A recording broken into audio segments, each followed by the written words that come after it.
இப்போது புதிய அறிமுகம் ஆச்சி ஹோட்டல் சாம்பார் 50 கிராம் ரூபாய் 20 மட்டுமே.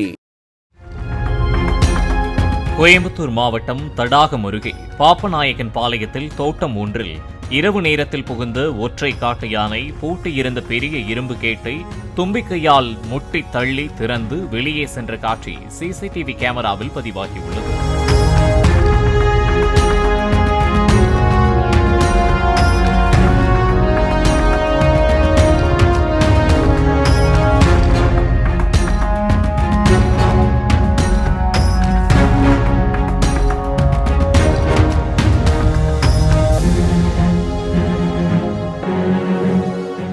இப்போது புதிய அறிமுகம் ஆச்சி ஹோட்டல் சாம்பார் 50 கிராம் ரூபாய் 20 மட்டுமே.